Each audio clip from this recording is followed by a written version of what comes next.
छः जने हैं और हम लोगों का सीट जो है अलग अलग है। तो इस बोगी में हम लोगों का जो सीट है वो एक यहाँ है और ये जो बैठे हैं वो भी है और एक यहाँ पे है, ये मेरा सीट है।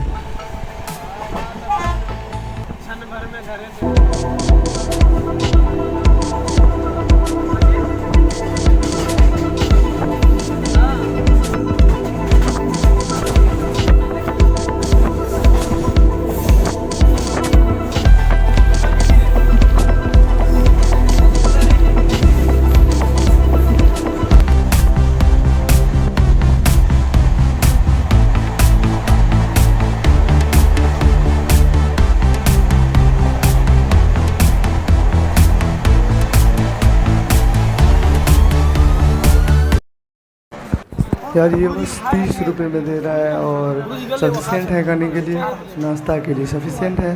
तो हम लोग यहाँ यही ले लेते हैं और टेस्ट करके बताते हैं कि कैसा लगा।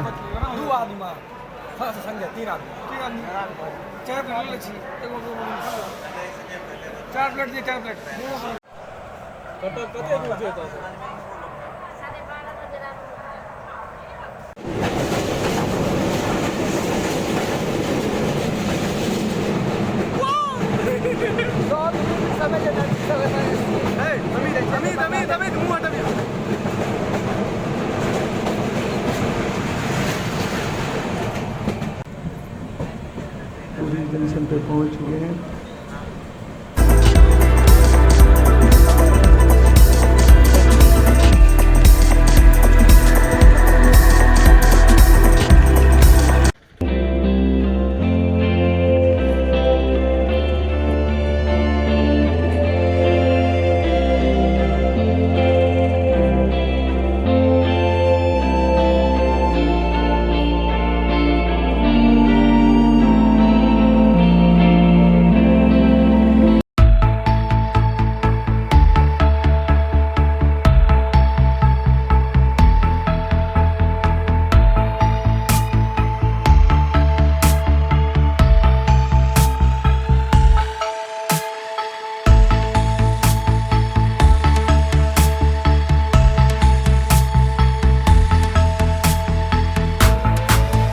बात बताना चाहता हूँ कि जब भी आप पुरी के लिए आए, किसी ट्रिप के लिए आए, तो रूम पहले ही ऑनलाइन बुक कर लें, क्योंकि बहुत तकलीफ़ होने वाली है अगर आप आना चाहते हैं तो और ऑनलाइन बुक नहीं करते हैं तो। रूम ओवरऑल बहुत अच्छा है और बहुत कम कॉस्ट का है। इसका तकरीबन 1000 पर डे के लिए हम लोगों को लग रहा है, जो कि हम लोग 6 जने हैं तो कम ही हुआ ना।